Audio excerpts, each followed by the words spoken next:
So ChatGPT just had an update where it now allows you to do deep research, which is something it's never done before. I think most ChatGPT, when you think of AI, you think of, I'm going to type something in and it's immediately going to spit it out within 2 seconds, which has always been great. I stumbled upon this a couple weeks ago by accident, and it doesn't take 2 seconds, does it? No, and I typed it in something that should have taken 2 seconds because it was a very simple question that instead of using Google, I was using Chat, and it just kept going. I was like, something's wrong with ChatGPT. It's taking 10 minutes to come. Then it came back, and it had so much information, way more than I was asking, and it had all these sources on the side, and it did what deep research does, which it researched in depth all this kind of information from Reddit forums to comments on YouTube to it took all these different sources and it compiled it into one real detailed thing, and it was really impressive. Now, was it useless for the question I wanted? Yes, because I was trying to ask it a simple question, but it does open up all these possibilities for business and marketing and targeting customers. Cost savings. Like, think about how much it saves. So I tested this out as well, and I was surprised with how long it took when I first started. Yeah. But when I see, like, because you can monitor kind of what it's doing on the side, right? Like, as it's doing research, like, you can see it think. Yeah. And as I was watching that, I was like, this is huge. Yeah. Like, it probably saved. Like, there was one query that I did. I can't remember what it was, but it was for the company, for the business, right? We both run agencies. Yeah. And I asked it a question, and the amount of research that it did probably saved me 6 to 8 hours. Yeah. Like, think about that from like a business perspective, like in a cost savings perspective. How much would you have paid somebody to do that research and to compile it into something actionable? Right. Well, one whole day of work into 10 minutes where while it's doing something, you can go do something else. Yeah. It's pretty awesome. Yeah. So I had a thought. I said, okay, what would be the best ways to use deep research? And I thought the best person to ask was ChatGPT. So some real Inception stuff going on there. Like, hey, it's a dream inside of a dream inside of another dream. And so I said, what are the 3 best ways that we can use deep research to grow our business, to help target customers better and help market? And the answers are pretty dang good. So the first one was discover what your audience actually cares about. So most businesses market based on what they think is important, not what their audience actually wants. ChatGPT's deep research capabilities can go beyond surface level assumptions and dig into customer reviews, Reddit threads and niche forums, YouTube comments and blog post feedback, and Quora, Quora, the website, and answer the public questions. So commonly asked questions online. Isn't Quora, like, isn't there kind of a payment gateway or like at least you have to sign up to get access to a lot of the answers? I think you have to sign up. I don't Maybe know they if have it's access paid to or it not. still. Yeah, pretty awesome though. Yeah, so we amazing. can dig into these things, and this will let you uncover pain points, desires, reoccurring problems, and themes that your audience is already talking about, which allows you to fill holes in the market that people haven't figured out yet. Wow. Which I thought was really cool. Yeah. And the result, they say, is your content and your services can offer more hyper-relevant, emotionally on point, and way more likely to grab attention results. Those would be the results of it, which I thought that's pretty cool. Yeah. Number 2, refine your targeting with better audience insights. So great targeting starts with deep understanding. Instead of vague demographics like 25 to 44-year-old woman, ChatGPT can help you research what platforms your audience hangs out on, what creators, influencers, or brands they have already follow, what hobbies, goals, or struggles they identify with, and how they describe themselves and their challenges. So this is really important because, we talk about being there for your customers, like understanding where they are and you being on those platforms. The fact that it can do that, and I'm not sure how it does it, because you would think that if you wanted to understand where those people are hanging out, like it would have to have, like with Google understands it because you fill out your profile when you create a Google account, like Gmail or something, and you put in your demographic information. And so it has that info. I wonder how ChatGPT is grabbing the initial. Right. I wonder if it's just, I don't know, aggregating. Like, I think there's also this thing of like, okay, we know Pinterest is mostly female. Right. Like, how do we know that? It's probably getting it from a bunch of articles that have already been posted. Yeah, right. So it's scouring. Hopefully done their research. Yeah, right. So it's going over the internet, grabbing from these articles, and then from the articles, figuring out averages and where people are and all that kind of thing. Yeah. I don't know. But I like figuring out what creators, influencers, brands they already follow so you can kind of target either competitors, or you can even not even competitors in the same perfect market, but the demographics the same, so you can target somebody else, maybe in a market that's next to your product or services, but you can target that. I think that's really cool. Yeah, that's really powerful. So by analyzing real conversations and patterns across the internet, ChatGPT helps you create buyer personas that actually reflect real people. You'll also uncover micro audiences within your niche that you might be missing, and those are often the easiest to convert. The result, you stop wasting ad spend and content efforts on the wrong people and start attracting the ones ready to engage or buy. So this would be the way to really like stop targeting people that will never enter your funnel, but actually people that are almost mid-funnel already, right? Like as in they might not have heard of you, but they're still ready to buy whatever services you are. So now it's getting in front of those people and making sure that you're showing relevant stuff. I think that's really cool. That's amazing. Yeah, it really is amazing. And like, there's so much work that goes into identifying your audience and like what they're interested in and stuff. And yeah, it probably is pulling information that's already been out there, that's already published. And some of that information is going to be incorrect. But when you think about all the sources, like it's kind of like the ask an audience like thing on Who Wants to Be a Millionaire. Do you remember that? Yeah. Like, probably the majority of it is correct, and so it's looking at all this information and finding all the commonality stuff and saying, okay, this is probably actually pretty accurate. Right.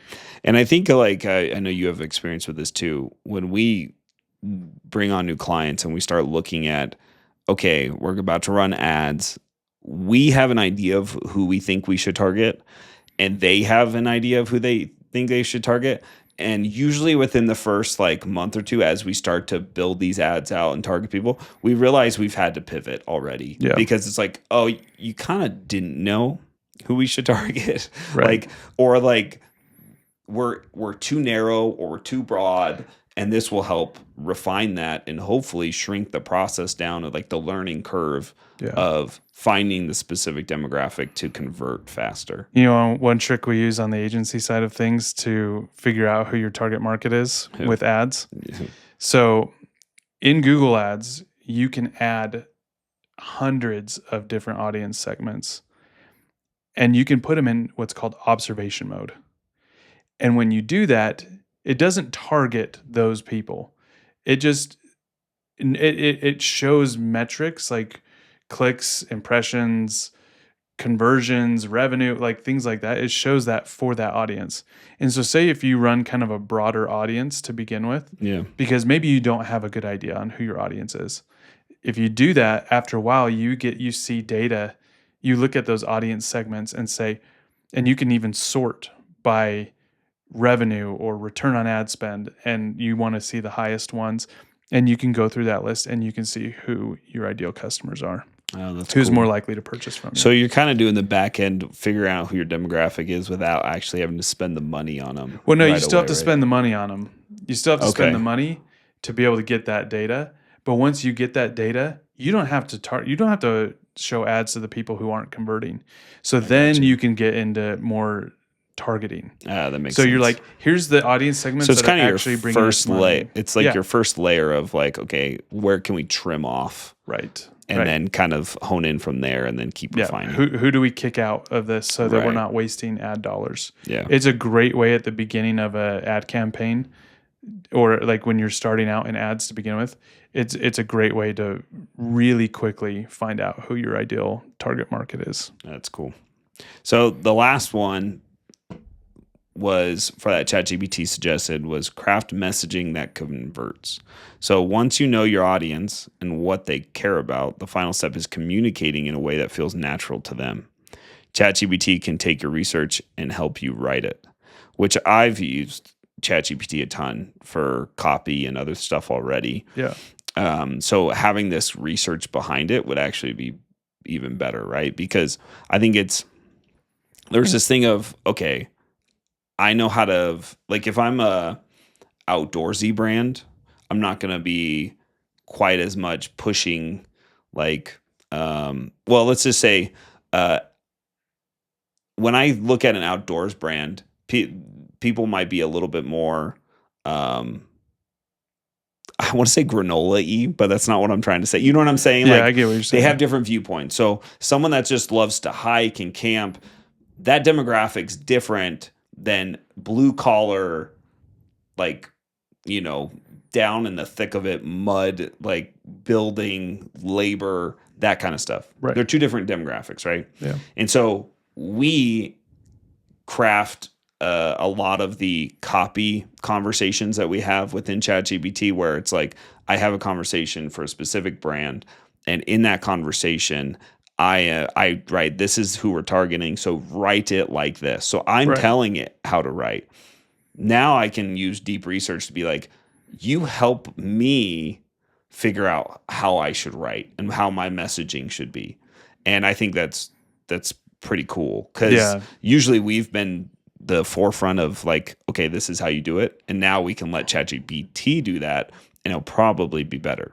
Right, because now it's using research and not just, okay, here's who we're assuming is our customers, and here's what we think that they will like to hear. Yeah, right. And it does all that legwork for you. So you avoid doing a few extra prompts, and it just does it. Yep.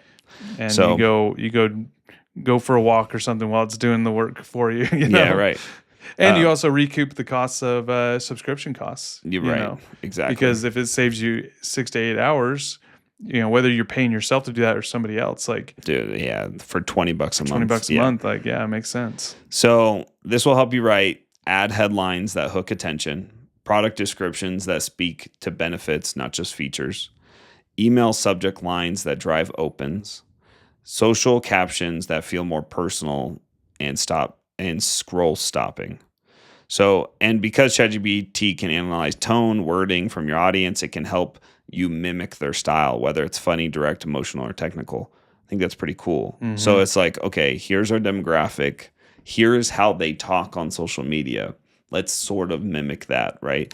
And I mean, there's a bunch of we've read several books, and we read one on negotiation, and there's literally an entire chapter that Voss, what's his first name? Chris Voss, talks about. Never Split the Difference. Yeah, and amazing book. It is a really good book, and there's a whole part on mimicking and like repeating what the other person says, and when you do that, it makes the other person feel more comfortable.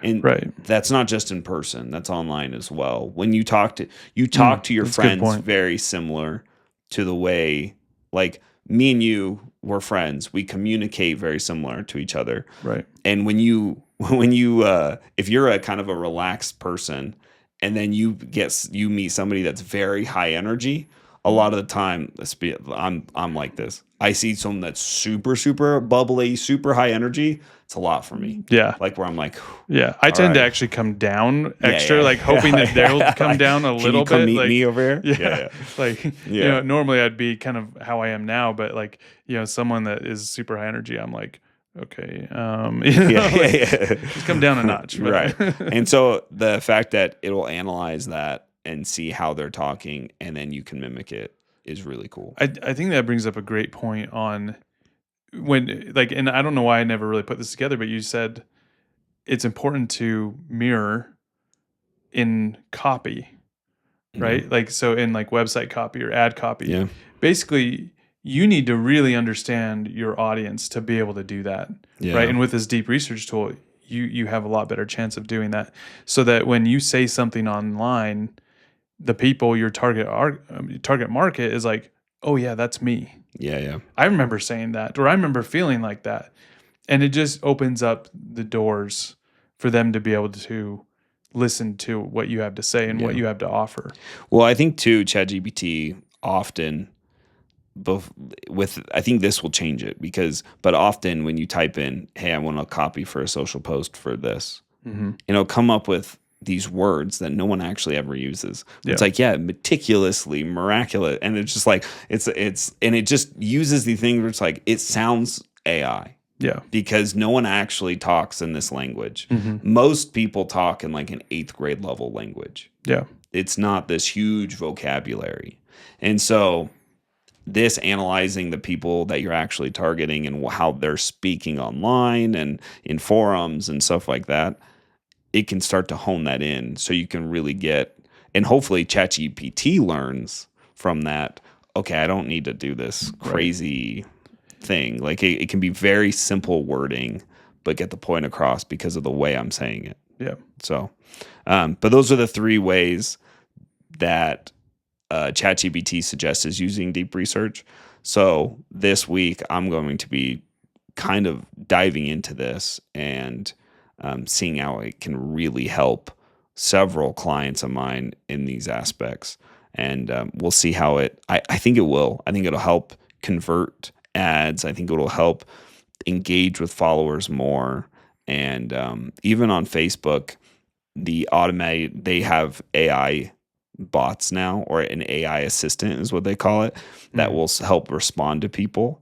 And you can have basically messages set up so when they ask questions, it automatically responds. It helps with customer reviews. It helps with if they ask questions, it'll just give them an answer, like a FAQ question. So what information do you have to give the Meta AI bot to be able to do something like that? So you can set up pre-written out questions that you get often. Okay. And then you can have an answer to it. And when it gets a question similar to that, it'll give it that answer. Right. Okay. So you still do have to train it. You do have to train it. Right. But this with being able to craft things, like even just to be able to craft the copy that sounds more natural to the person, it'll feel less bot like. Yeah. And because that's a big fear is like, oh, if someone just thinks it's a computer, they're not. Like it just feels disconnected, especially as a small business. They want to hear an actual person. So if we can craft it so it sounds like a real person and it's connecting to the person, I don't think it matters, or it's going to matter a lot less, right? And with it, remembering the past conversations, right? Like if it's like, so for me, like, I interface with a lot of clients, and so I like to tell ChatGPT, like, if I wanted to write an email, I say, make it sound like me, because I have a huge history, right, and of me typing to it, and so it does tend to sound more like me, which is really nice. It's a nice little trick that we can do, and implement, no matter what you're doing. So anyway, I think deep research is going to be huge for a lot of businesses, freelancers, just marketing, every part of business. If you're trying to dive into a specific niche, it's going to be perfect and it's going to be helpful. One hack to be able to use deep research more, because you don't have unlimited credits. You only have 10 a credits. month. So, little hack, and I haven't verified this 100%, but if you use Perplexity, and pay for Perplexity, I believe you have unlimited deep research queries. And that's just it's a part of ChatGPT, right? No, like, Perplexity is its own entity. It's almost like a search engine and ChatGPT had a baby. Like that's the best way I could probably describe. So it's like if Google was and ChatGPT were one company, this is what it would be. Yeah, kind of like that. And so, but they just use API calls to ChatGPT. So you can select which AI model you want it to use. So there's like there's OpenAI, like, ChatGPT, and they even have ChatGPT 4.5 right now, which isn't available if you just go to ChatGPT. That's interesting. Because it's only available through API. Oh, okay. So they just use it, and you can actually go on there and say, I want you to use ChatGPT 4.5. Or you can use other AI models like Claude or Grok. Yeah. Oh, I don't know if Grok's on there or not, but you can choose. And same with image generation. You can say, I want it to use Dolly or Flex or, Flux. Sorry, I said Flex, but I think it's Flux. And some others as well. So you can go in and specify which models you want it to use for future chats. That's cool. And so if you want to use deep research, a little bit more unlimited, so not just limited 10, Perplexity is a great option for that. Thanks for listening, guys. Make sure you hit that like and subscribe button. Leave a comment below on if you agreed with today's topic, disagreed with today's topic. Let's start a discussion to figure out the best practices to grow your small business. Please visit us at launchingpros.com, where you can find more information on how to grow your business as an entrepreneur.